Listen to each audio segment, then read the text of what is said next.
한글처럼 쉽게 배우는 훈민한자 강의 4급 한자 학습편 제 47강 21번 짐승과 관련자입니다. 먼저 고처입니다. 도우미 그림에는 범이 앉아서 머물다가 걸어간 발자국을 보고 두려워서 떨고 있는 그림이 있습니다. 고처의 짜임은 대전과 소전에서는 범어 머리 밑에 고처를 결합해서 나타내었고, 해서에서도 범어 머리를 글자 위에 나타내고 그 밑에 고처를 결합하여 고처 사는 고처의 글자 모양이 되었습니다. 고처는 걸상에 앉아 안석괴입니다. 걸음을 멈추고 천천히 걸을 쇠입니다. 머물러 있는 이를 곧이라는 뜻이며 이 고처의 약자입니다. 자원은 고처는 범이 어슬렁거리며 걷다가 머무르는 곳으로 곳의 뜻을 분명하게 나타내어 일 곧도 사는 곳이라는 뜻이며 보기로 거처가 있고, 일이 일어난 곳에서 사건을 이 처리한다는 뜻이 되며 보기로 처결이 있고, 어떤 곳을 거쳐간 일이 없으니 삼 처녀라는 뜻이며 또 처사라는 뜻이 되고 보기로 처녀나 또 처사가 있습니다. 훈과 음은 고처, 사는 고처, 처리할 처, 처녀처, 처사처입니다. 다음은 염려할 여입니다. 도움이 그리면 깊은 산골에서 밤중에 범 울음소리가 들리므로 범이 나타나서 피해를 입히면 어쩌나 하고 염려하는 것을 나타내었습니다. 염려할 여의 짜임은 대전과 소전에서는 범어 머리 밑에 생각사를 결합해서 나타내었고, 해서에서도 범어 머리를 글자 위에 나타내고 그 밑에 생각사를 결합하여 염려하려의 글자 모양이 되었습니다. 자원은 염려하려는 산속에 범이 살고 있던 옛날에 사람들이 무서운 범이 나타나 피해를 입히면 어쩌나 하고 생각하며 일 염려한다 또 생각한다는 뜻이며 보기로 염려가 있습니다. 훈과 음은 염려하려 생각할 여입니다. 한자를 쓰면서 마무리하겠습니다.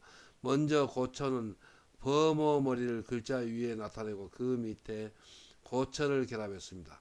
그 뜻은 범이 어슬렁거리면서 걷다가 머물러 간 곳이라는 뜻을 나타내서 범어 머리 밑에 고처를 결합하여 그 곳의 뜻을 더 분명히 한 글자가 되었습니다. 그래서 범어 머리 밑에 고처를 결합하면 고처 또 거처할 사는 고처가 되고,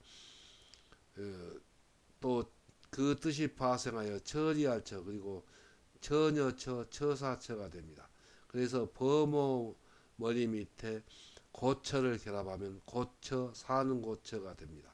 다음은 염려할려입니다. 염려할려는 범어 머리 밑에 생각사를 결합했습니다. 그래서 아드간 옛날에 무서운 범이 나타나서 피해를 입히면 어쩌나 하고 생각하며 염려한다는 뜻을 나타내서 염려할 여이고 또 생각할 여입니다. 그래서 범어 머리 밑에 생각사를 결합하면 염려할 여가 됩니다. 훈과 음은 염려할 여 그리고 생각할 여입니다.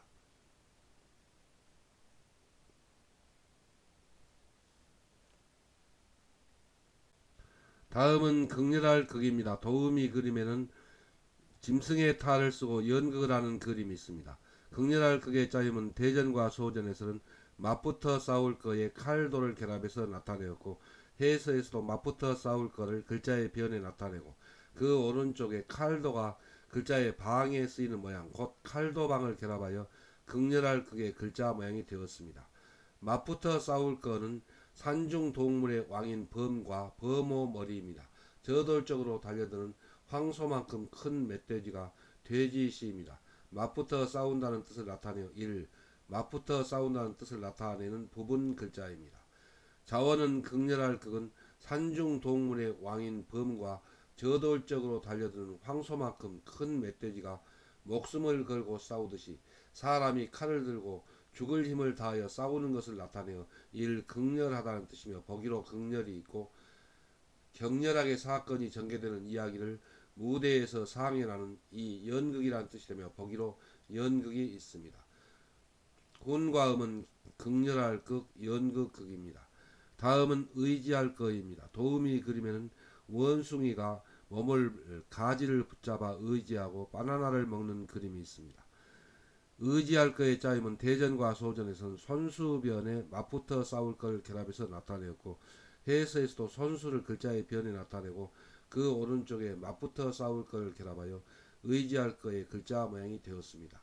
자원은 의지할 거는 손에 들고 있는 창이나 칼 따위의 무기에 의지하여 적과 맞붙어 싸우는 것을 나타내어 이를 의지한다 또 기댄다는 뜻이며 보기로 거점이 있습니다. 훈과 은 의지할 거 기댈 거입니다.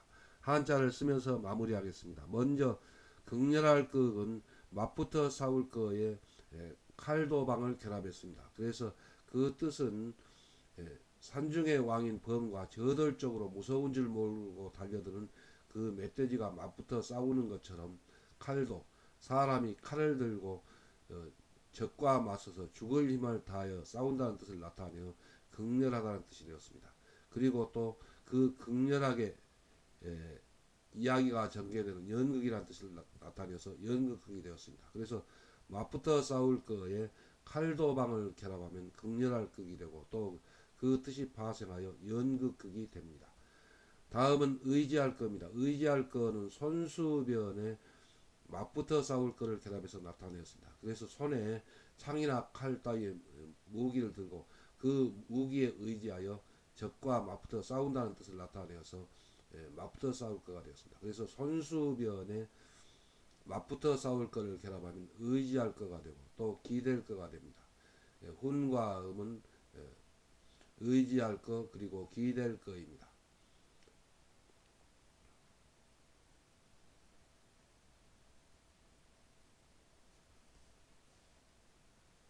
다음은 사슴녹입니다. 도우미 그림에는 머리에 뿔이 예쁘게 돋은 사슴의 그림이 있습니다. 사슴녹의 짜임은 대전과 소전에 쓴 사슴의 머리와 몸과 그리고 네 발을 상징한 글자이고 해서에서도 이 소전의 글자가 고든 선분으로 변형하여 사슴의 머리와 몸과 그리고 네 발을 상징한 글자가 사슴녹입니다.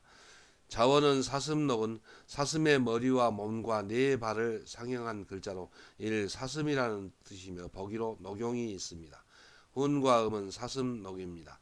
다음은 경사스러울 경입니다. 도우미 그림에는 운동 경기에서 우승을 한 친구에게 꽃다발을 주는 그림이 있습니다. 경사스러울 경의 짜임은 대전과 소전에서는 좋은 일의 뜻을 나타내는 사슴녹 밑에 마음심과 그리고 천천히 걸을 새를 결합해서 나타내었고 해서에서도 좋은 일의 뜻을 나타내는 사슴녹을 획줄만 부분 글자를 글자 위에 나타내고 그 밑에 마음심과 간다는 뜻을 나타내는 천천히 걸을 새를 결합하여 경사스러울 경의 글자 모양이 되었습니다. 자원은 경사스러울 경은 사슴이 상징하는 결혼식 등 좋은 일이 있는 이웃에게 정성스러운 마음으로 선물을 가져가 축하하는 일이 일 경사스럽다는 뜻이 되며 보기로 경조가 있고 경사를 맞이한 사람에게 축하의 인사를 드려 이 칭찬한다 또 할애한다는 뜻이며 보기로 경축이 있습니다. 훈과 음은 경사스러울 경, 칭찬할 경, 할애할 경입니다. 한자를 쓰면서 마무리하겠습니다. 먼저 사슴녹은 사슴의 그리고 뿔과 이 머리를 나타내고 그리고 사슴의 몸을 나타내는 부분이 이렇게 길게 파임하고 가로 긋고 두 번 내리 긋고 가로 긋은 이 부분은 사슴의 몸이라고 볼 수가 있습니다. 그리고 그 밑에 견줄비 모양은 사슴의 네 다리라고 할 수가 있습니다. 그래서 사슴의 머리와 몸과 그리고 네 다리를 상징하여 사슴녹이 되었습니다. 다음은 경사스러울 경입니다. 경사스러울 경은 사슴녹을 획줄임한 부분 글자에 마음심과 그리고 천천히 걸을 새를 결합했습니다. 그래서 사슴녹은 사슴이 상징하는 그런 경사스러운 좋은 일이 있는 사람에게 마음속으로 정성스러운 그런 마음으로 선물을 가져가서 그래서 마음심이고 가져간다는 뜻을 나타내는 천천히 걸을 새를 결합했습니다. 축하한다는 뜻을 나타내서 경사스러울 경이 되었습니다. 그래서 사슴녹을 획줄임한 부분에 마음심과 천천히 걸을 새를 결합하면 경사스러울 경이 됩니다. 다음은 고을여입니다. 도우미 그림에는 수사슴의 머리에 뿔이 아주 아름답게 나 있는 그림이 있습니다. 고을려의 짜임은 대전과 소전에서는 붙을려 밑에 사슴록을 결합해서 나타내었고 해서에서도 붙을려를 글자 위에 나타내고 그 밑에 사슴록을 결합하여 고을려의 글자 모양이 되었습니다. 붙을려는 사슴의 머리 위에 멋있는 두 개의 뿔이 나란히 붙어 있는 것을 상행한 글자로, 그래서 두 개의 뿔을 상행한 글자입니다. 이를 붙는다는 뜻을 나타내는 부분 글자입니다.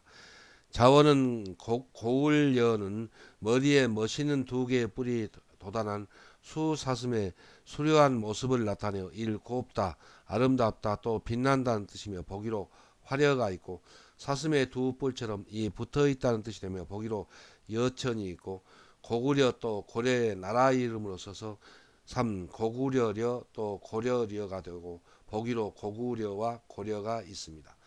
훈과음은 고울려, 아름다울려, 붙어있을려, 고구려려, 고울려입니다. 다음은 코끼리상입니다. 도우미 그림에는 코끼리가 코로 물을 뿌리는 것이 그림이 있습니다.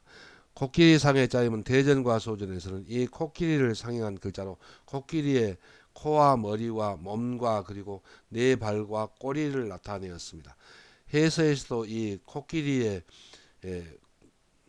코와 머리와 그리고 몸과 네 발과 그리고 꼬리를 나타내어서 코끼리상의 글자 모양이 되었습니다.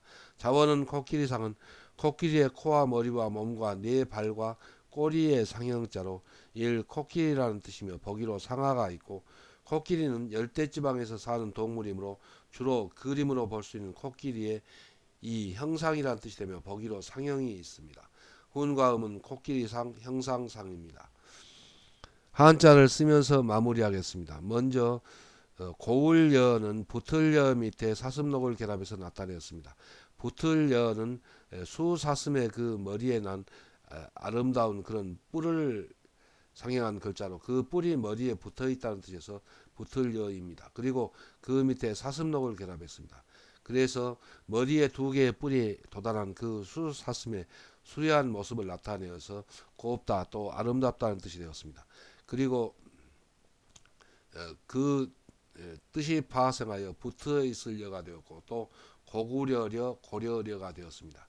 그래서 붙을려 밑에 사슴록을 결합하면 고울려 아름다울려 그리고 빛날려가 되고 그 뜻이 파생하여 붙어 있을려 또 고구려려 고려려가 된 글자입니다.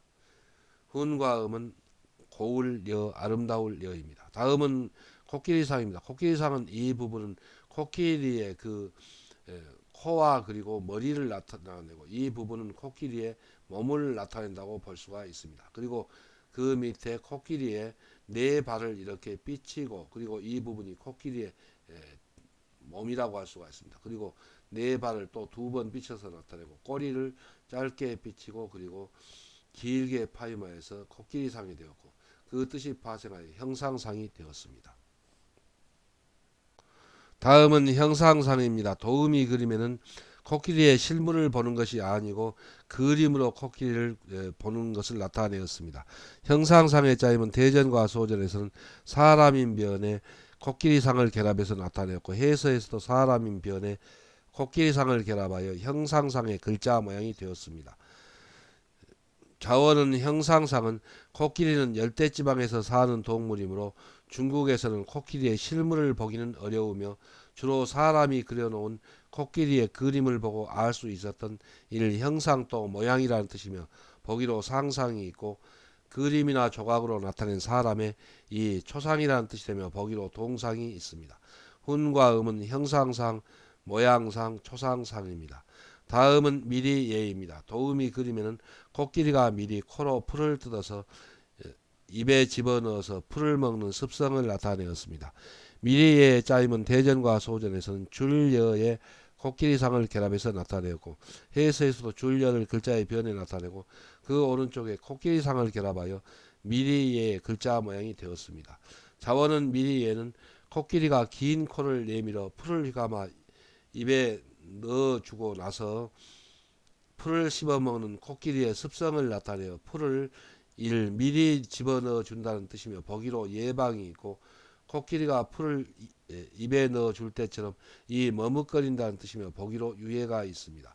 훈과 음은 미리의 머뭇거릴 예입니다.